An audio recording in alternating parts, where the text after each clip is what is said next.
إذ قال إبراهيم ربي الذي يحيي ويميت قال أنا أحيي وأميت قال إبراهيم فإن الله يأتي بالشمس من المشرق فأت بها من المغرب فبهت الذي كفر والله لا يهدي القوم الظالمين আল্লাহ তাআলা বলেন নবী আমার ইব্রাহিম আলাইহিস সালাম তার পিতাকে প্রশ্ন করলেন এমন জিনিসের পূজা তুমি করো যেই জিনিসগুলি নিজেরাই মৃত তারা নিজেদের রূহ জীবনে দিতে পারে নাই আবার নিজেরা নিজেদের কোনো কর্ম সম্পাদন করার মতো সুযোগ তার নাই কি করে সে আবার পূজনীয় হয় কি করে সাদার পূজা তোমরা করতে দাও নিশ্চয়ই যারা পূজা করে এবং যারা পূজা করে দুটোই ক্ষতিগ্রস্ত অবস্থায় আছে এই কথা বলার সঙ্গে সঙ্গে ইব্রাহিম আলাইহিস সালাম যখন তার পিতার সাথে এই জবাবগুলি দিলেন এই জবাবগুলি পিতার হৃদয়ের মধ্যে রাখেন নাই নারাই ঘাবড়ে গেলেন তার আসল খোদা নমরুদের কাছে যেই নমরুদকে আল্লাহ 1017 বছর হায়াত দিয়েছিলেন 1017 বছর হায়াত পাওয়ার পরে নমরুদ এখন নিজেকে বলে আনা রব্বুকুল আলা আমি তো হলাম সবচেয়ে বড় আমার সে বড় আর নাই নবী ইব্রাহিমকে যখন তার পিতা নিয়ে গেলেন তাদের খোদা নমরুদের কাছে নমরুদ এবার জিজ্ঞাসা কি করে তুমি বলো তুমি আমাকে কেন খোদা বলো না ইব্রাহিম আলাইহিস সালাম জবাব দিলেন আমি এই জন্য তোমাকে বলি না কারণ তুমি আমার সৃষ্টিকর্তা নও তোমার যিনি বানাইছেন তিনি হলেন আমার আল্লাহ তোমার সৃষ্টিকর্তা তিনি আমার সৃষ্টিকর্তা তিনি কাজেই তোমাকে আমার খোদা বলার কোনো প্রয়োজন নাই এই কথাটাই তো দাওয়াত তাবলীগ বুঝায় যে আল্লাহ এক আল্লাহ ছাড়া পৃথিবীর মধ্যে আর কেউ নাই এই পৃথিবীর যা কিছু দেখো সবগুলি সৃষ্টি কে করছেন আল্লাহ এই কথা বলার পরে নমরুদ জিজ্ঞাসা তাহলে তোমার খোদার বৈশিষ্ট্য কি আমার খোদার বৈশিষ্ট্য হলো قال إبراهيم فإن الله يأتي بالشمس من المشرق এর পূর্বেই বলেন قال إبراهيم ربي الذي يحيي ويميت আমার রবের এক নম্বরের বৈশিষ্ট্য হলো উনি মানুষকে হায়াত দেন আবার মরণ দেন সুবহানাল্লাহ الذي رفع شعائر الإسلام في كل مكانة وزمان والصلاة والسلام على أشرف الأنبياء محمد وعلى آله وصحبه ما دامت المنوان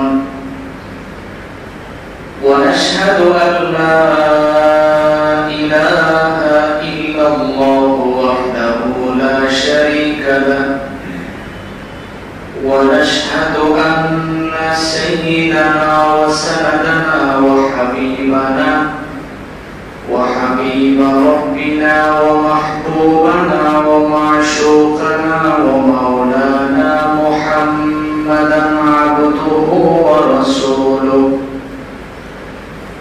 الذي أرسل إلى الناس كافة بشيرا ونذيرا أما بعد فأعوذ بالله من الشيطان الرجيم بسم الله الرحمن الرحيم إذ قال لأبيه وقومه ما هذه التماثيل التي أنتم لها عاكفون قالوا وجدنا آباءنا لها عابدين قال لقد كنتم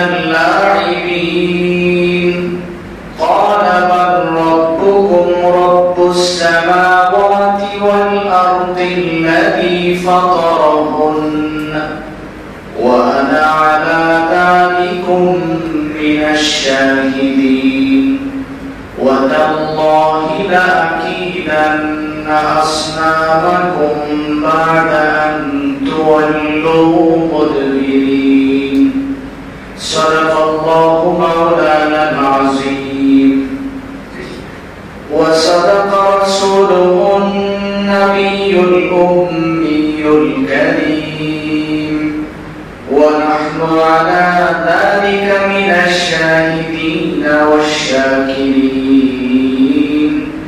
والحمد لله رب العالمين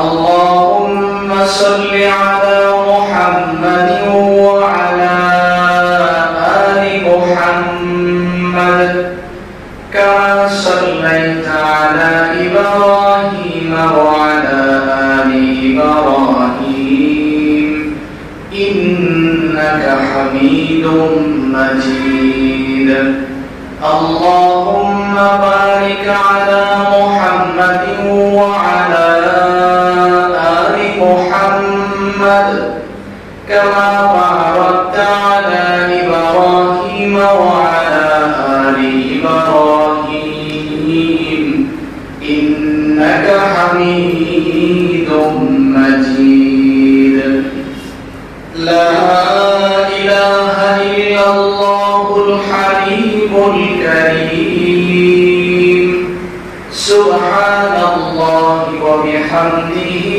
سبحان الله العظيم سبحانك لا علم لنا إلا ما علمتنا إنك أنت العليم الحكيم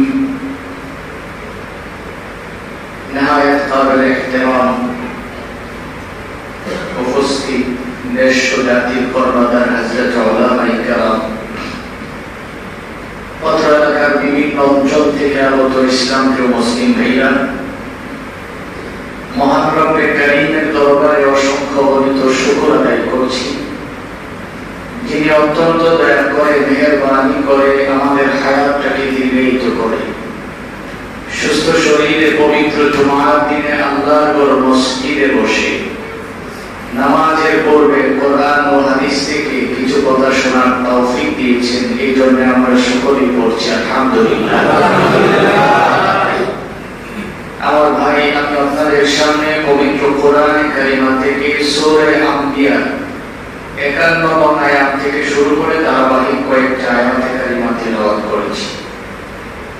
আল্লাহ তাআলা যেন তেলাওয়াতকৃত আয়াত এবং হাদিসের আলোকে আমাকে ইখলাসের সহিত কিছু কথা বলা এবং আপনাদের সকলকে আমল করার নিয়তে শোনার তৌফিক দান করুন, সকলে বলে আমিন।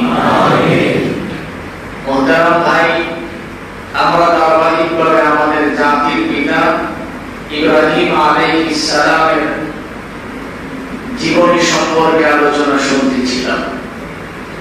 গত জুমায় আমরা ওনার শৈশবকাল সম্পর্কে সবিস্তারে আলোচনা শুনেছি। তারপর থেকে ধারাবাহিক কথা বলে আজকে শোনার চেষ্টা করব। শুরুতে আমি আপনাদেরকে বলে নিচ্ছি যে আপনাদের বুঝতে যদি কষ্ট হয়, কারণ আমি কথা বলতে আমার কষ্ট হচ্ছে, আমার মুখের মধ্যে সেরা আছে ভিতরে।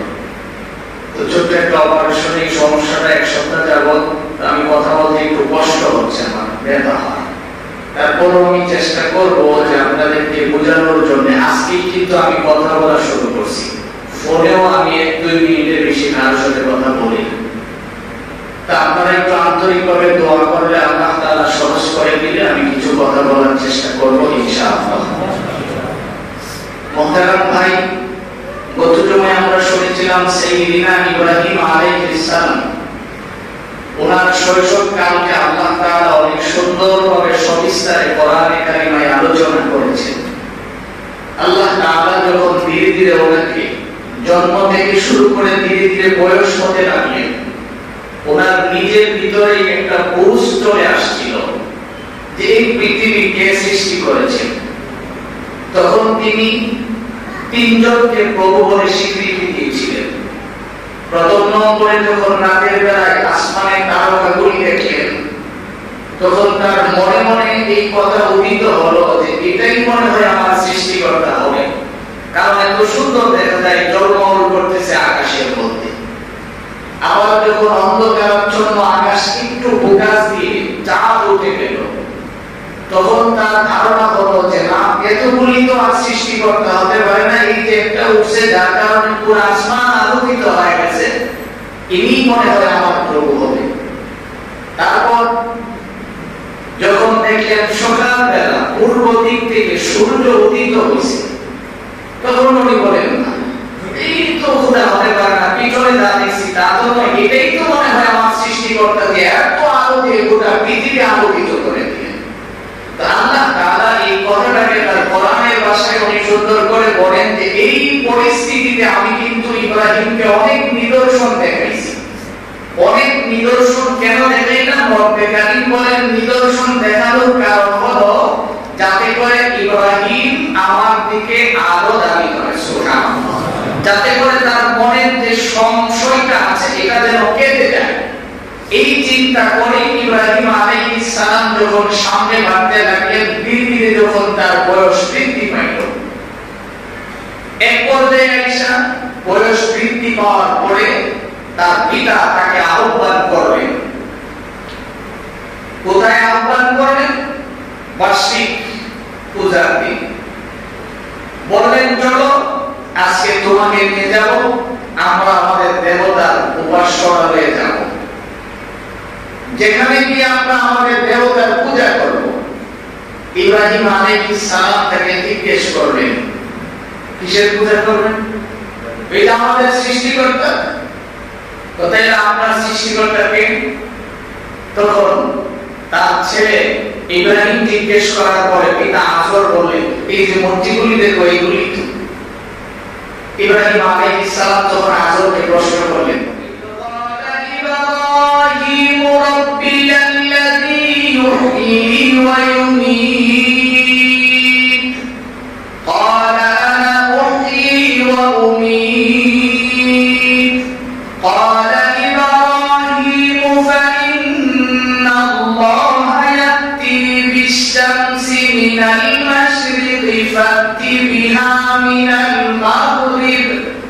فبهت الذي كفر والله لا يهدي القوم الظالمين।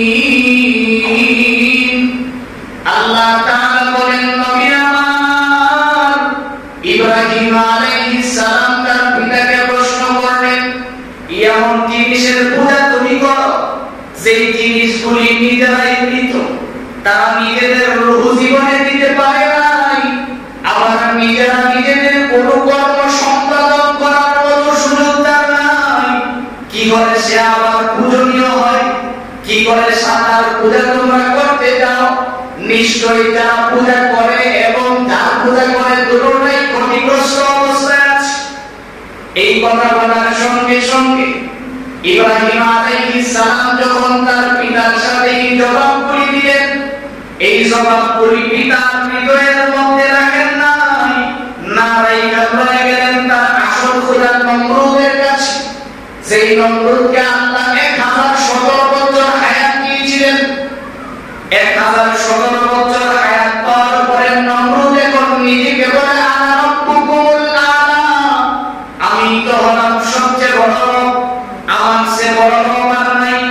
নবী ইব্রাহিমকে যখন তার পিতা নিয়ে গেলেন তাদের খোদা নমরুদের কাছে, নমরুদ এবার জিজ্ঞাসা, কি করে তুমি বলো, তুমি আমাকে কেন খোদা বলো না?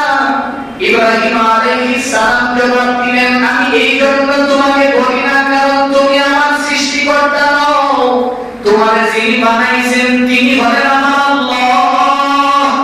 তোমার সৃষ্টিকর্তা তিনি, আমার সৃষ্টিকর্তা তিনি, কাজেই তোমাকে আমার খোদা বলার কোনো প্রয়োজন নাই। এই কথাটাই তো দাওয়াত তাবলীগ বুঝায় যে আল্লাহ এক, আল্লাহ ছাড়া পৃথিবীর মধ্যে আর কেউ নাই। এই পৃথিবীর যা কিছু দেখো সবগুলি সৃষ্টি কে করছেন? আল্লাহ। এই কথা বলার পরে নমরুদ জিজ্ঞাসা তাহলে তোমার খোদার বৈশিষ্ট্য কি? আমার খোদার বৈশিষ্ট্য হলো قال إبراهيم فإن الله يأتي بالشمس من المشرق এর পূর্বেই বলেন ইন قال إبراهيم ربي الذي يحيي ويميت আমার রবের এক নম্বরের বৈশিষ্ট্য হলো উনি মানুষকে হায়াত দেন আবার মরণ দেন। সুবহানাল্লাহ। এখন নমরুদ বলতেছে আমিও তো মানুষের হায়াত দিয়ে এবং মারি। তো দেখা ওই জেলখানা থেকে দুইজন ধরে নিয়ে এসে আইনা একজনের ফাঁসি দিয়ে দিয়েছে বুঝতে পারে না বলে না, আর একজনের ছায়া দিয়েছে মুক্তি দিয়ে দিল। এটাকে কি হায়াত দেওয়া হলো? এটা বুঝানি দিয়ে বুঝাইছে। ইব্রাহিম আলাইহিস সালাম আচ্ছা তাই নাকি? তো তাই না আমার খোদার তো আরেকটা বৈশিষ্ট্য আছে। সুবহানাল্লাহ। তো কি বৈশিষ্ট্য? আমার প্রভু পূর্ব দিক থেকে সূর্য উদয় দেন সকালবেলা, বেটা হলে তুমি কালকে পশ্চিম দিক থেকে উঠে যাও। যদি তুমি খোদা হয়েই থাকো, আমার প্রভুর সাথে যদি তোমার সম্পর্ক দরকার নাই, তুমি নিজে খোদা বলে দাবি করো, তাইলে এক কাজ করো, আমার প্রভু তো পূর্ব দিক থেকে সূর্য উদিত করে পশ্চিম থেকে অস্ত নেয়, কাজেই আগামীকাল থেকে তুমি পূর্ব দিক থেকে না উদয় পশ্চিম দিক থেকে উঠে। এই কথা বলার সঙ্গে সঙ্গে এখন নমরুদ থমকে গেছে। কই কি এটা তো অসম্ভব না, তাইলে কি করতে হবে? তার বন্দি করে দেওয়া লাগবে। তাইলে কি করতে হবে? এখন বন্দি করে তার জেলখানায় নিতে হবে। জেলখানায় নেওয়ার পর কি হয়েছে আল্লাহ তাআলা এই কথাগুলি সূরা আম্বিয়াতে দেয় প্রায় 15টা আয়াতের মধ্যে ধারাবাহিক আলোচনা করেছে। আল্লাহ তাআলা বলেন ইব্রাহিমকে যখন তারা বন্দি করে নিয়ে আসছে, তার আগে তো অনেক কিছু হয়েছে। তাদের মূর্তি সবগুলি উনি ভাঙছেন, বাইরে একটা উনি তিনটা কথা বলছেন, যে জীবনে এই তিনটা কথাকে হাদিসের ভাষায় মিথ্যা কথা উনি নিজেকে বলছেন যে এই তিনটা কথা আমি মিথ্যা বলছি, উনি নিজে স্বীকৃতি দিয়েছেন। কিন্তু তাফসীরের ভাষায় এটাকে মিথ্যা বলা হয় না, যে দুইটা উনি বলেছিলেন আল্লাহর জন্য, শুধু দুইটা বলেছিলেন কার জন্য? আল্লাহর জন্য, আর একটা বলেছিলেন তার স্ত্রী সারাকে রক্ষা করার জন্য। কারণ ওই সময় যে বাদশা ছিলেন, বাদশার নজর খারাপ ছিল। কেউ যদি তার কোন স্ত্রীকে নিয়ে কোথাও সফরে যাইত, খবর পাইলে ওই স্ত্রীকে ধরে দিত। কিন্তু ওই বাদশারও একটা নীতি ছিল, যদি কেউ আপন বোন বা স্ত্রী অথবা বাগ্নি এই তিনজনের কাউকে নিয়ে যেত, সে কোনোদিন আক্রমণ করত না। ওই যুগের চেয়েও কিন্তু আজকের যুগে আমাদের তারা বাবার কাছ থেকে সিনেমা নিয়ে মেয়ে দর্শন হচ্ছে। ওই যুগের চেয়েও কিন্তু আমাদের বর্তমান যুগের পরিস্থিতি আরো বেশি খারাপ। কারণ ওই যুগে তারা খারাপ ছিল, জালিম ছিল, কিন্তু তাদের একটা নীতি ছিল যে বাবার সাথে যদি কোনো মেয়ে যায়, মামার সাথে যদি কোনো বাগ্নি যায়, চাচার সাথে যদি কোনো ভাইস্তি যায়, তাদেরকে তারা কোনোদিন আক্রমণ করত না। কিন্তু আজকে আমাদের পরিস্থিতি কি হয়ে যাচ্ছে? মোহতারাম ভাই যে কথা বলতেছিলাম, যখন বিবি সারাকে নিয়ে রওনা করলেন, তখন ওই বাদশার কাছে খবর চলে গেছে। খবর চলে যাওয়ার পরে বাদশা পাকড়াও করে নিয়ে গেছে বিবি সারাকে। নিয়ে যাওয়ার সময় জিজ্ঞাসা দিলা কি লাগে তোমার বাবা বোন? ওই বোন বলছে, কিন্তু বোন তো মিথ্যা নয়, কারণ এক পিতার সন্তান।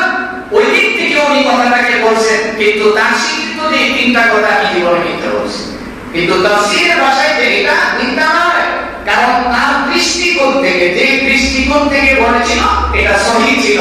এই কথা বলার পরে ওই সারাকে তো নিয়ে গেছে। এখন বাচ্চা যখন তার দিকে হাত দেয়, যেদিকে হাত বাড়ায় ওই দিকে হাত সোজা রেখে একদম সোজা স্ট্রেট, এখন আর নাড়াইতে পারে না। এখন আমার আল্লাহর রাস্তে মাফ করে দাও, তখন কথা মাফ করার পরে আবার যখন সে সুস্থ হয়ে যায়, আবার হাত বাড়াইতে যায়। অনেক কিছু হওয়ার পরে এক পর্যায়ে ফেরত দিচ্ছিল। আল্লাহ তাআলা বিবি সারাকে হেফাজত করেছিলেন। মোহতারাম, আমরা যে এই কথা মূল কথাটাই যাই, যখন ইব্রাহিম আলাইহিস সালামকে জিজ্ঞেস করা হলো যে এই মূর্তিগুলি কে বানাচ্ছে, ওনার কথায় উনি বলেন, আল্লাহ তাআলা কোরআনে কারীমে বলেন, কালা রাব্বুকুম রাব্বুস সামাওয়াতি ওয়াল আরদি আল্লাযী ফাতারাহুন্না ওয়া আনা আলা যালিকুম মিনাশ শাহিদিন ওয়া তাল্লাহি লা আকিদান্না আসনামাকুম বা'দা আন তুওয়াল্লু মুদবিরিন ফাজা'আলাহুম জুদাদান ইল্লা কাবীরান লাহুম লা'আল্লাহুম ইলাইহি ইয়ারজিউন। তোমরা যে আমার জিজ্ঞেস করতেছো এগুলি তোমরা মুরব্বি যে একজন তাকে মানো, ওই মুরব্বির কামড়েই তো কুরআন আছে, তারা জিজ্ঞাসা করে তাকে জিজ্ঞেস করো যে তুমি এখন অক্ষত অবস্থায় আছো, বাকি সব চলে গেছে, তাইলে মাসে টাকাটা ছিল। ওরা তখন বলতেছে কালু মান ফাআলা হাযা বিআলিহাতিনা ইন্নাহু মিনাস সালিহিন ক্বালু সামি'না ফাতান ইয়াযকুরুহুম ইউকালু লাহু ইব্রাহিম। আমরা বেঞ্জি কেন তাই কি কথা বলতে পারবো? মূর্তি আমার কথা বলতে পারে?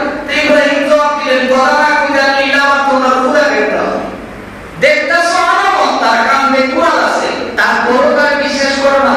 তখন তাদের ভিতরে কিছু লোক বলতে লাগলেন যে আমরা তো শুনছি ফাতাইয়াত করুহুম ইউকালু লাহু ইব্রাহিম, যে ইব্রাহিম তো কিছুদিন আগে আমাদের মূর্তির বিরুদ্ধে আন্দোলন করত, ইব্রাহিম তো আমাদের মূর্তির বিরুদ্ধে কথা বলছে, তাইলে তো কারবারটা ইব্রাহিমই করছে, আর কাউকে জিজ্ঞেস করার দরকার নাই, তাই কি করছে।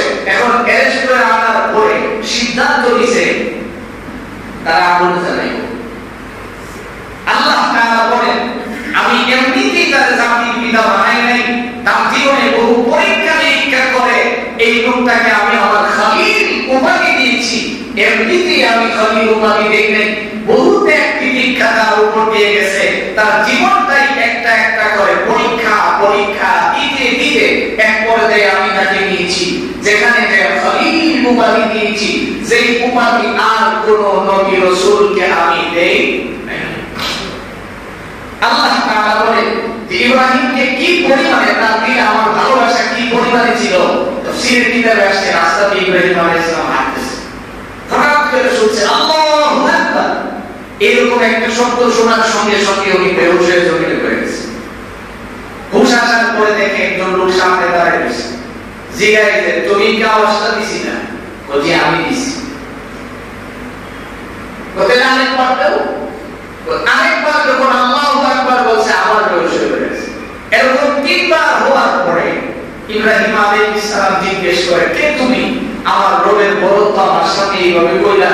বলার সঙ্গে সঙ্গে লোকটা জবাব দিল, দেখো আমি দুনিয়ার কোনো মানুষ না, আমার নাম হলো জিবরাইল, আমি আসমান থেকে আসছি, আল্লাহ তৈরি সর্বোচ্চ সবচেয়ে দামি ফেরেশতা, মালায়েকার মধ্যে সবচেয়ে দামি আমি আসছি। আল্লাহ তাআলা আমাদের সাথে গর্ব করেন যে তোমার দিলের ভিতরে নাকি আল্লাহর মহব্বত বেশি, আমি একটু টেস্ট করতে আইছিলাম। সুবহানাল্লাহ। ইব্রাহিম আলাইহিস সালাম জিগাই তো টেস্ট করে পাইছো কি? যতদূর কইছে তার চেয়ে বেশি পাইছে। সুবহানাল্লাহ। যখন ইব্রাহিম আলাইহিস সালামকে সিদ্ধান্ত হইছে আগুনে ফেলাইব, এই আগুনে ফেলানোর সিদ্ধান্ত হওয়ার পরে আগুনের মধ্যে নিক্ষেপ করবেন। ইতিহাস আপনারা জানেন অনেক লম্বা চরক, যার মধ্য থেকে দূর থেকে রশি টাইনে পেয়ে ওদের চরকাকে উঠায় আগুনের মধ্যে ফেলে। আগুনটা এই পরিমাণে প্রজ্বলিত করেছিল, তাফসীরের কিতাবের মধ্যে আসছে এই পরিমাণে আগুন উঠছে যে আসমান এর এই আগুনের উপর দিয়ে, এই গর্তের উপর দিয়ে যদি আসমান দিয়ে উড়ে উড়ে কোনো পাখি যাইতো একবারে নিচে পড়ে বোনা হয়ে যেত। এত তাপ ছিল আগুনের, এত হিট, আগুনটাকে তারা এত পাওয়ারফুল বানাইছে, বানায় এখন চরক তরক পেয়েছে। ইব্রাহিম আলাইহিস সালামের হাত পা গুলি পাচ্ছে, বাইরে এখন টানবে, নড়ে না, টানতেছে নড়ে না, পেরেশান। কি ব্যাপার, এত সাত সজ্জার পরে এই কাজ শুরু করলাম, কারবার তো আর হইতেছে না। ইব্রাহিম আলাইহিস সালাম নিচের দিকে তাকিয়ে আছে, কাজ হচ্ছে না। এমন সময় মিস্টার ইবলিস আসছে। ইবলিস আইসা পরামর্শ দিচ্ছে। আপনি দেখবেন কঠিন কোন মুসিবতে যখন পড়ে, খুব পেরেশানিতে আছেন, তখন ইবলিস এসে আপনার পরামর্শ দিব, যাও না এমকের কাছ থেকে 2 লাখ টাকা সুদের ছেলে বেরিয়ে গেল, বিপদটাই উদ্ধার হইল। এই বুদ্ধিটা যদি আপনার মাথায় আসে, বুঝতে হবে এটা কোনো ফেরেশতা দিছে, ইবলিসে দিছে।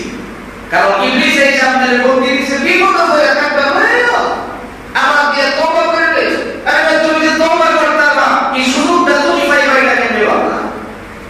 এই তওবা করার সুযোগটা তুমি ভাবলে কি করে যে এই সুযোগ আল্লাহ তোমাকে দিবেন? তুমি দেখো না, সেই ফেরাউন যখন মাটির নিচে ডুবে যায়, গর্তের মধ্যে যাওয়ার পরে এখন তখন সে বলেছিল যে আমি ওই ওই খোদাকে মানতে চেষ্টা করি। ওই যে ইব্রাহিম মুসা আর তার ভাই হারুনের খোদা বলার সঙ্গে সঙ্গে আল্লাহ তাআলা মাছকে হুকুম দিয়েছিল জিহ্বাকে খায় না, জিহ্বা খেয়ে ফেল, যাতে করে এই জিহ্বা দিয়ে আমি রবের কথা না বলতে পারে, কারণ বললেই তো আমার ইজ্জত ও জালালের কসম আমি সাথে সাথে তাকে মাফ করে দেব। এর কোন সুযোগ দিস না জিহ্বাকে খায় না। এই যে তুমি যে তওবা করার জন্য সুযোগ খুঁজতেছো, সময় বিলম্ব হয়ে যায়, এতদিন পরে তার থেকে উদ্ধারে তওবা করো, ওই সুযোগটা তুমি কি করবে? এখন সুযোগ আছে, এখনই করে নাও, জীবনের শেষ সময় মনে করে। যেই মাত্র কামটাছে ইবলিস এসে পরামর্শ দিছে, তোমরা এই কাম কেন করতেছো? তো দেখতেছো না তারা আমল কালামও নামতাছে, কিয়ামত পর্যন্ত কামটা বারবার হইছে না। বাকি জানে কি তোমরা তো দেখো না, কি দেখো? আসমানি ফিরিস্তারা এসে ধরতেছে, তোমরা আজীবন কামটা 100 লড়বে না। কথাই নাকি? কারণ ইব্রাহিম তোমরা কথা মানে না, ইব্রাহিম কার কথা মানে? আল্লাহ। قالوا فاتوا به على أعين الناس لعلهم يشهدون قال أنت فعلت هذا بآلهتنا يا إبراهيم قال بل فعله كبيرهم هذا فاسألوهم إن كانوا ينطقون فرجعوا إلى أنفسهم فقالوا إنكم أنتم الظالمون ثم نكسوا على رؤوسهم لقد علمت ما هؤلاء ينطقون আল্লাহ তাআলা বলেন, ওই পরিস্থিতি যখন তারা তৈরি করলো, ইবলিস যখন এই পরামর্শ দিয়েছে যে কাবা তৈরি করা না পারবা, তো তাইলে কি করতে লাগবে? তো তাইলে উলঙ্গ বের করাইবা, আর এখানে উলঙ্গ মহিলা দিয়ে নাচ গান শুরু করে। কারণ যেখানে এই কাজ চলবে, এই জায়গায় রহমতের ফেরেশতা থাকবে, যেখানে বেগানা নারীর আনাগোনা করবে, যেখানে উলঙ্গ মহিলা থাকবে, ওখানে রহমতের ফেরেশতা থাকে না। কারণ ইতিহাস তালাশ করলে আপনি দেখবেন আমাদের নবী, বিশ্ব নবী রাহমাতুল লিল আলামিন যিনি নবুয়ত পেয়ে আম্মা জান খাদিজাতুল কুবরার ঘরে আসেন। খাদিজাতুল কুবরা নবীজিকে তার ডান উরাতের উপরে নবীজির মাথাটা রাখা শুয়াইছেন। শোয়ানোর পরে দেখে বিশ্ব নবী থরথর করে কাঁপতেছে। জিজ্ঞেস করে, ইয়া রাসূলুল্লাহ আপনি কাঁপেন কেন? এই কথা বলার পরে বিশ্ব নবী জবাব দিলেন, খাদিজা ওই যে পাহাড়ের গিরিপথে আমি হাঁটার সময় দূর থেকে আসমান থেকে একজন লোক আমাকে ডাক দিত, ইয়া মুহাম্মদ, ইয়া মুহাম্মদ। আর যেই লোকটাকে আমি দেখছিলাম স্বর্ণের চেয়ারের মধ্যে বসে আছে, এই লোকটাকে দেখছি তার একটা ভয় যে আমার সিনার ভিতরে কাজ করতেছে, এই জন্য আমার শরীরের কম্পনটা এখন পর্যন্ত বন্ধ হয় নাই। খাদিজাতুল কুবরা এখন নবীজিকে ডান দিকে কাত করে শোয়া জিজ্ঞেস করে, হুজুর এখনো কি আপনি ওই লোকটাকে দেখেন? হ্যাঁ দেখি। আবার বাম দিকে কাত করে শোয়াইলেন, এখনো দেখেন? হ্যাঁ দেখি। আবার এরকম করে চিৎ করে শোয়াইলেন, এখনো দেখেন? হ্যাঁ দেখি। এবার খাদিজা আস্তে করে মাথার কাপড়টা কাত পর্যন্ত নামাইছে। নামায়, হুজুর এখন দেখেননি? বলে এখন তো দেখি না। খাদিজাতুল কুবরা মুস্কি হাসি মারলেন। নবীজি বলেন, খাদিজা তুমি হাসলা কেন? খাদিজাতুল কুবরা বলেন, রাসূল আত্মীয় করার দরকার নাই, এই মুহূর্তে আপনি আমাকে কালিমা পড়াইয়া দেন। সুবহানাল্লাহ, সুবহানাল্লাহ। নবীজি দিলে, খাদিজা আমি আছি বিপদে, আর তুমি কোন অবস্থায়, তুমি কেমনে বুঝলা কালিমা কেন পড়লা? খাদিজাতুল কুবরা জবাব দিলেন, হুজুর আমি পরীক্ষা করে দেখছি। কারণ আপনারা যে ওখান থেকে ডাক দিত, উনি সাধারণ কোনো মানুষ না। আপনি তো ধারণা করতেছেন জিন ফেতনি আপনার উপরে আসর করছে কিনা। ইয়া রাসূলুল্লাহ এটা জিন ফেতনি না, কারণ আমার কাস্ত ভাই তাওরাত কিতাবের বড় আলেম ছিলেন, ওয়ারকা ইবনে নাফিলের কাছ থেকে বহু ইতিহাস আমি শুনেছি, আর ওই দিক থেকে পর্যবেক্ষণ করে আমি দেখছি আপনার কাছে যিনি আসেন উনি স্বর্গীয় দূত, উনি আসমান থেকে জিবরাইল আপনার কাছে হাজির হয়েছে। সুবহানাল্লাহ। নবীজি বলেন, কেমনে বুঝলাম? হুজুর আমি আপনার ডান দিকে শুয়াইছি, শুয়াইয়া বলছি দেখেননি, আপনি বলছেন দেখেন। বাম দিকে শুয়াইছি, দিগাইতে দেখেননি, ক দেখেন। ঠিক করে শুয়াইয়া জিজ্ঞেস করছি দেখেননি, ক দেখেন। মাথার কাপড় শুয়াইয়া জিগাইছি, এখন দেখেননি, আপনি বলছেন দেখেন নাই। হুজুর সেই ঘরের ভিতরে মহিলার মাথায় কাপড় থাকে না, ওই ঘরে রহমতের ফেরেশতা থাকে না। আমি যেহেতু মাথার কাপড়টা সরাইয়া দিছি, এখন জিবরাইল আপনার চোখের আড়াল হয়ে গেছে, এই জন্য আমি বুঝতে পারছি নিশ্চিত জিবরাইল আর কেউ না। কারণ যদি দেবদানব হইতো তাহলে আমার চুল বের করার কারণে চাইতো না, ফেরেশতা হওয়ার কারণে চলে গেছে। মোহতারাম ভাই, এখন নিজের সাথে হিসাব মিলায়া দেখেন যে আমার ঘরের স্ত্রী, আমার কন্যা যদি মাথার কাপড় কাঁধে গলায় রাখে আর আযান দিলে সুর হিসাবে মাথা দেয়, তাই এই করে রহমতের ফেরেশতা কত সময় থাকে আপনি হিসাব করে দেখেন। কত সময় থাকে আপনি হিসাব করে দেখেন। একজন মহিলার মাথার কাপড় মাথা থেকে কাঁধে সরাইলে যদি রহমতের ফেরেশতা বিদায় হয়ে যায়, আর আমরা মহিলারা কোন জায়গায় কাপড় রাখে এটা আল্লাহ ভালো জানে। এটা আমার এখানে বসে বলার ভাষা রাখে না। এই জন্য এখনো সময় আছে, আপনি সতর্ক হন, এই বিষয়গুলি নিয়ে একটু চিন্তা করেন। কারণ কবরে তো আমার দেখতে হবে, এটাই নিশ্চিত। মোহতারাম ভাই, যেই কথা বলতেছিলাম, ইব্রাহিম আলাইহিস সালামের কাপড় সরানোর পরামর্শ দিলেন কে দিলেন? হ্যাঁ, ইবলিস। ইবলিস এসে বুদ্ধি দিলেন, কাপড় সরায়া ফেলেন। এখন কাপড় সরানোর জন্য আর এখানে উলঙ্গ নাচ গান শুরু করার ব্যবস্থা করেন, সবকিছু শুরু করবেন। কাপড় সরাইতে গিয়া এখন ইব্রাহিম আলাইহিস সালামের কাপড় কে কাম দিবেন? সর্বপ্রথম হাজরে যায় কাম দিছে কাপড়। এখন ইব্রাহিম আলাইহিস সালাম চোখের পানি ছেড়ে দিয়েছে যে যেই মা আমার এত আদর করে লালন পালন করছে, আজকে আল্লাহর জন্য সেই বাবা আমার সহ্য হয়ে গেছে।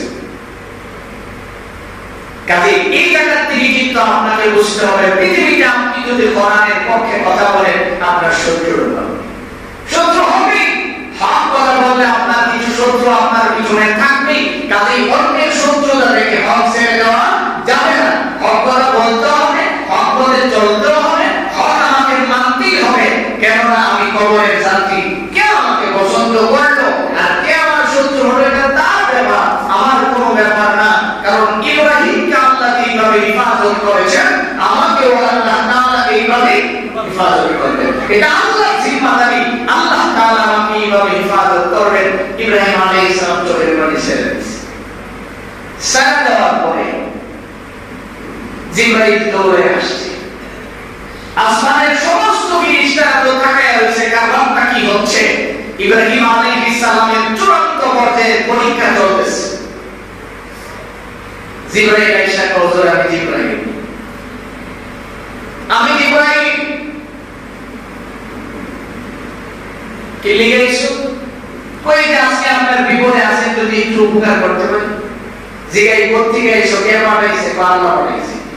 ইব্রাহিম আলাইহিস সালাম জবাব দিলেন, আল্লাহ তোমারে না পাঠায়, আল্লাহ কি নিজে আমার কোনো উপকার করতে পারে না? সুবহানাল্লাহ। ঈমান কাকে বলে? আমরা কি বললাম? জিবরাইল আইছেন, খুব খুশি হয়েছি।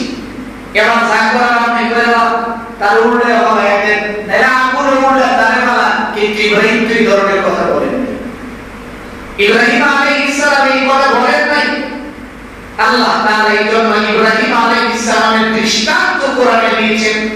কারণ লূত কওমে লূতের জন্য তার নবী তার জন্য বদদুয়া করেছিলেন, নূহ আলাইহিস সালাম তার কওমের জন্য বদদুয়া করেছিলেন, কিন্তু ইব্রাহিম আলাইহিস সালাম নমরুদের জন্য কোনো বদদুয়া করে নাই।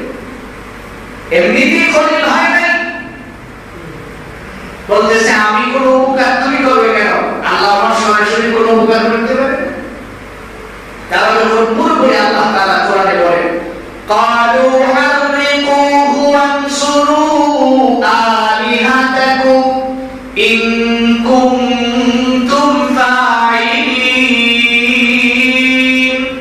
কুলনা ইয়া নারু কুনি বারদাও ওয়া সালামান আলা ইব্রাহিম। আল্লাহ তাআলা বলেন, নবী আমার, আপনি ইতিহাস ভালো করে শুনে রাখেন। নবী ইব্রাহিমকে যখন সিদ্ধান্ত হয় না আগুনের মধ্যে ফেলে দিবেন, ইব্রাহিম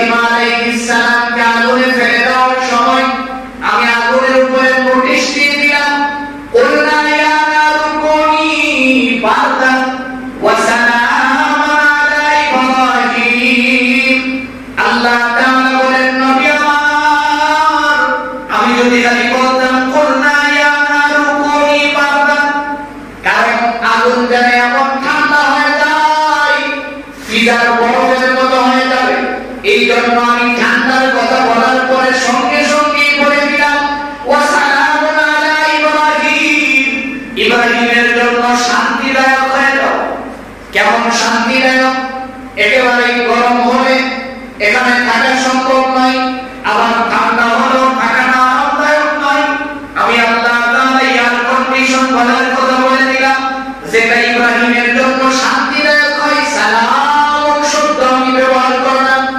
ইব্রাহিম আলাইহিস সালামকে আগুনের মধ্যে যখন ফেলে দেওয়া হয়, নমরুদ তার বিল্ডিং এর একবার উপরে চড়াই বসে আছে, উপর থেকে দেখতেছে আগুনের ভিতরে ফেলে দেওয়ার পরে যেই রশি দিয়ে ফেললেন, যেই রশি দিয়ে ইব্রাহিম আলাইহিস সালামকে ফেলে দেওয়া হলো, যেই রশি দিয়ে তার হাত পা বেঁধে দেওয়া হলো, রশি গুলি পুড়ে চারখানা হয়ে গেছে, কিন্তু একটা পশমও পুড়ে নাই। সুবহানাল্লাহ।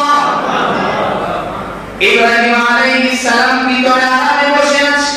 ফুল বাগানের ভিতরে যেমন মানুষ আনন্দ নেওয়ার জন্য যায়, ইব্রাহিম আগুনের ভিতরে এইভাবে হাঁটতেছে। এবার উপর থেকে নমরুদ ডাক দিয়া বলে, আগুন তুই কি তোর সফলতা হারিয়ে ফেললি নাকি? তোর যে পুরার মতো একটা যোগ্যতা আছে এটাকে হারিয়ে ফেললি? আল্লাহ তাআলা সঙ্গে সঙ্গে আগুনের জবাব খুলে দিলেন। আল্লাহু আকবার। আগুন ডাক দিয়া কই, পানি সব জায়গায় করিস না, খালি আয়া দেখ আমার শক্তি আছে না নাই, খালি উপর থেকে নাই পাবে কো। এখানে পয়সা পয়সা গরম গরম কথা কইও না, খালি আইও। যদি বিশ্বাস না হয় আমার পুরার শক্তি আছে কিনা নিজের আঙ্গুল ঢুকায়া দেখো। এই কথা শোনার পরে তৎকা গেছে যে ইব্রাহিমকে তো আর সম্ভব না। আগুন থেকে ওনার মুক্তি হওয়ার পরে আমার ভাই আমরা এই জিনিসটা বুঝতেছিলাম যে আল্লাহর নবী বলেছেন যে সুন্নাত আবিকুম ইব্রাহিম, যে ইব্রাহিম আলাইহিস সালামের সুন্নাত হলো বর্তমান পদ্ধতিতে কুরবানি করা। কাজে আমাদের জীবনে এই কুরবানির এত গুরুত্ব কেন? কারণ আমাদের জাতির পিতাকে আল্লাহ এত পরীক্ষা করে, এত কিছু করে, তারপরে জাতির পিতা স্বীকৃতি দিয়েছেন আর তার সুন্নাতটা কিয়ামত পর্যন্ত জারি রাখার ব্যবস্থা করে দিয়েছেন। ইব্রাহিম আলাইহিস সালাম আগুন থেকে মুক্ত হয়ে গেলেন। কিছুদিন পরে আগুন থেকে মুক্ত হওয়ার পরে এখন নমরুদ তার সাথে যে কথাবার্তা বলে একটু হিসাব করে বলে, কারণ তার তো এখন হিসাব হয়ে গেছে যে এই লোকটা আগুনে ফলাইলেও কি হয় না, আগুনে ফলাইলেও আগুন তার জন্য বাগান হয়ে যায়। এই জায়গা থেকে মুফাসসিরিনে কেরাম লিখেন, যদি তোমরা কোনোদিন দেখো যে তোমাদের কোথাও আগুন লাগছে, তখন এই আয়াতটুকু পড়ো যে কুলনা ইয়া নারু কুনি বারদান ওয়া সালামান আলা ইব্রাহিম। চিল্লাচিল্লি মাখামাখি করো না, এই দোয়া করতে দেখো বেশি বেশি করে, আর সাধ্য অনুযায়ী পানিটা নিয়ে আগুন নিভাইতে চেষ্টা করো। হাদিসের মধ্যে আসছে নবীজি বলেন এই দোয়াটা বেশি বেশি করে যখন লোকজন পাঠ করে আল্লাহ তাআলা অটোমেটিক আগুন নিভাইয়া দিবেন। তাইলে আমরা তো উল্টা দোয়া করার সুযোগ নাই, ধরে মারবে কত রকমের চিল্লাচিল্লি। এই জন্য ভালো করে মনে রাখতে হবে, যদি কখনো দেখি যে কোথাও আগুন লেগে গেছে আমরা কি করব? এই দোয়াটা করব, কুলনা ইয়া নারু কুনি বারদান ওয়া সালামান আলা ইব্রাহিম। এই দোয়াটা করতে পারবো না ইনশাআল্লাহ? খুব ছোট্ট একটা দোয়া, খুব সহজ, আমরা এই দোয়াটা করতে চেষ্টা করব। মোহতারাম ভাই, আসল মূল কথা এটা। এখন ইব্রাহিম আলাইহিস সালামকে মুক্তি করে আবার দেখা হচ্ছে, নমরুদ কয় তোমার আল্লাহ আমার সাথে তো পারবে না, আমার সাথে কোয়ায় ওঠা সম্ভব না, আমি খোদা। ইব্রাহিম আলাইহিস সালাম এখন আবার নতুন কি যুক্তি লইছো যে তুমি খোদা? তো যুক্তি আর কি? আমি তো পূর্বের থেকেই খোদা, কারণ আমি 1017 বছর পর্যন্ত আছি, আমার হায়াতের ভিতরে অনেক কিছুই তো আমি তোমাদের দেখাইলাম, তুমিও তো দেখছো। জিগাই তোমার আল্লাহ কই থাকে? ইব্রাহিম আলাইহিস সালাম সরল ভাষায় জবাব দিলেন, আমার আল্লাহ সপ্তম আসমানের উপরে। এখন বাড়িতে যায় আসে বাস পাখি পুষতে লাগলেন। নমরুদ বাস বসে বসে চারটা পাখিকে অনেক বড় করে অনেক তীরন্দাজ শিকারী বানিয়ে এখন সিদ্ধান্ত নিল যে এই পাখির পিঠে সইরাবে আসমানে যাবে, যায় আমার আল্লাহরে গুলি করুন, তীর মারুন। এই সিদ্ধান্ত নিয়ে ইব্রাহিম আলাইহিস সালামকে কইছে, আমি তোমার আল্লাহর সাথে যুদ্ধ করতে চাই। জিগাও কবি নাই বলস না, ওয়াল্লাহ যে আমি তোমার আল্লাহর সাথে কি করতে চাই? যুদ্ধ করতে চাই। তো আল্লাহ তাআলা বলেন, পৃথিবীর জমিনে আমার কোন ওলির সাথে যদি কেউ শত্রুতা পোষণ করে, আমি আল্লাহ তার সাথে যুদ্ধ ঘোষণা করি। তা আল্লাহর সাথে যদি কেউ যুদ্ধ ঘোষণা করতে চায়, তার পরিস্থিতি কি ভয়াবহ হবে। পাঁচ পাখির উপরে চড়ছে, চড়া অনেক উপরে উঠছে, উল্টা আসমানের দিকে তীর মারছে। ফিরিস্তারা কয়, আল্লাহ দেখছো ইহার কারবারটা, ধরে নাও। আল্লাহ তাআলা কয়, আমি তো তোমার মতো না, আমি ছাড় দেই, ছেড়ে দেই, একটু ধৈর্য ধরো, আসতে দাও। তীর আসার পরে দুইটা তীরের মাথায় একটু রক্ত লাগিয়ে দিয়েছে ফিরিস্তা। তীরটা ফেরত আসছে, দেখা কয়, ইব্রাহিম দেখো তোমার আল্লাহ দেখায় বলেছি, শেষ। এই যে রক্ত লেগে গেছে। ইব্রাহিম আলাইহিস সালাম মুস্কি হাসি দিলেন, জিজ্ঞাসা করো, তোমার আল্লাহ যদি জীবিত থাকে, তুমি তার সাথে কথা বলে আইসো আমার সাথে যুদ্ধ করতে। তাফসীরের কিতাবে আসছে, দিন তারিখ নির্ধারণ করা হয়েছে, তার লোকজন সবাই বসে আছে, আর যুদ্ধ ঘোষণা করবো মাঠের মধ্যে। তামুক লস্কর সব রেডি, কিন্তু আল্লাহ তো কেবল বানাইছে। হঠাৎ করে দেখে উত্তর দিক থেকে, কর্নার থেকে বুম বুম করে কালো একটা আওয়াজ আইতেছে। ওই অনেক সময় আমাদের দেশে ঝড় আসে, উত্তর দিক থেকে এরকম আসতে আছে। ইব্রাহিম আলাইহিস সালাম তো সিজদায় করে গেছে। ইব্রাহিম আলাইহিস সালাম কি করলেন? সিজদায় পড়লেন। আসমান থেকে যখন ভারী বর্ষণ হয়, তখন মুসলমানের কাজ হলো সিজদায় পড়া, দোয়া করা আল্লাহর কাছে, যাতে করে কোনো অনিষ্ট থেকে আল্লাহ হেফাজত করেন। আর আমরা এটা না করে দোয়া রাসূল টাকাটাকি চিল্লাচিল্লি বিভিন্ন রকমের, যেরকম চিল্লাচিল্লি করলে নাকি আসমানের ভয়াবহ আযাব অন্যদিকে যায় না। তো সিজদার ভাষায় হলো, যখন তুমি এরকম পরিস্থিতি দেখবা, তখন তুমি সিজদায় পড়ে যাবে, আল্লাহর কাছে দোয়া করবা, আল্লাহ তাআলা যেন তোমাকে হেফাজত করেন, অনিষ্ট থেকে হেফাজত করেন। মোহতারাম ভাই, সংক্ষেপ করে বলি, সর্বশেষ কথা হলো, যেই মাত্র এই পরিস্থিতি দেখছে ইব্রাহিম আলাইহিস সালাম সিজদায় পড়া, কাছে আসার পরে দেখি এটা মশার একটা বাহিনী। সুবহানাল্লাহ, কিসের বাহিনী? মশার বাহিনী। আয়াত যত লোক ছিল, নমরুদের প্রত্যেকজনের নাকে দিয়ে কান্দাইছে একটা করে, দুইটা মাথার মগজ টগজ খায়া পিছনের রাস্তা দিয়ে বেরিয়ে গেছে, তাই জাকাত শেষ। সর্বশেষ একটা নাসিব লেংরা, তাইলে একটা হাত নেই, একটা পাখাও নেই। ইলা কইতাছে, আল্লাহ আমি মাহরুম হয়ে যাবো গা, আমি মাজুর হিসাবে আমি মাহরুম হয়ে যাবো। আল্লাহ তাআলা বলে, মাহরুম হবি না, তোরই তো রাখছি আসল কাজ করার লেগা, তুই নমরুদের নাক দিয়ে ঢুক। এখন নাক দিয়ে ঢুকছে, ঢোকার পরে তিনটা সিগন্যাল দিছে। প্রথম সিগন্যাল, মাথার মধ্যে যখন মগজ খাওয়া শুরু করছে, নমরুদ এখন লুক রাখছে, ভাড়া লুক রাখছে, খালি স্বাভাবিক তোর কাম আমার মাথার তাপ পাইনি, তোরা অন্য কোনো কাজ নাই, খালি আমার মাথার তাপ পাইনি। ওই যে কিছুদিন আগে কারণে একটা থাপড়া দিছিল না, এরকম খালি তাপ পাইনি। তাপড়া দেওয়ার থেকে বেতন দাঁড়িয়ে লুক রাখছে, কারণ তাপড়া দিলে মশা কিছু চুপ থাকে, বেতন দিয়া তাপড় দেওয়ার লুক রাখছে। বাস আল্লাহ তাআলা বলেন, দেখো এইভাবে কিছুদিন যাওয়ার পরে দ্বিতীয় সিগন্যাল, মগজ মোটামুটি খাওয়ার পরে এখন লুক রাখছে যে কাজ করে। তারপর যখন কাম হয় না, তখন খরম দিয়ে বাড়িতে, খরম তো আগে শক্ত ছিল না, ঘাড়ের খরম খালি ঠাসবার বাইরে গেছে। এখন মোটামুটি মশা একটু চুপ থাকে, একটু আরাম পায়, এখন খালি বাইরে পাওয়ার খরম দিয়ে হবে, বাইরে বাইরে একদম লোক কতক্ষণ বাইরে তার কতক্ষণ ভালো লাগে, কিছুক্ষণ বাইরে বেরিয়ে অতিষ্ঠ হয়ে গেছে। যার কত বাইরের মতো যা জীবনের বাড়ি দিয়াতে মোড়া বইলে না, বাসের বাড়ি বাড়ি খাওয়ার পরে তো শেষ, মাথা ভেঙে পড়ে গেছে, মশা উঠে ধরছে। মশা তো কিছুই হয় নাই।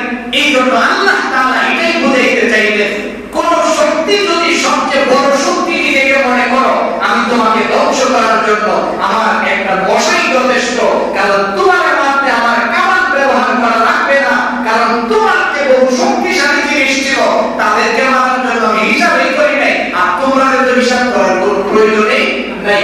এই জন্য আমার ভাই, কোনো কিছু নিয়ে অহংকার করা চলবে না। জাতির পিতা ইব্রাহিমের প্রথম শিক্ষা ছিল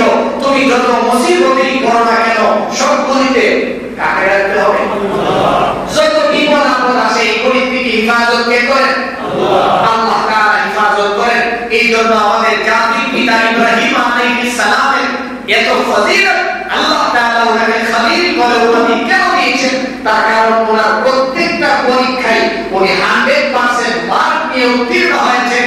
এর মূল কারণ উনি আল্লাহর কাছে সব বিষয়ে সমস্ত অবস্থায় যে কোনো বিপদ আপদে পড়তেন ধৈর্য ধারণ করে কার শুকরিয়া আদায় করতেন আল্লাহ। কারণ ওনার কাছে ফেরেশতা আসার পরেও উনি তাদের উপকার চান নাই, বলেছেন কি যে আল্লাহ আমাকে দেখেন, তাহলে আল্লাহই তো আমাকে সহযোগিতা করতে পারেন। এই জন্য আমার ভাই বিপদ আপদে পড়লেও কোনোদিন কোনো হারাম কাজে জড়িত হওয়া যাবে না। সর্ব অবস্থায় ধৈর্য ধারণ করে আল্লাহর জিকিরে মোতাবজ্জ থাকতে হবে। আল্লাহ তাআলা যেন আমাদের জাতির পিতা ইব্রাহিম আলাইহিস সালামের শিক্ষা থেকে আমাদেরকে শিক্ষা গ্রহণ করে বাকি জিন্দেগি পরিচালনা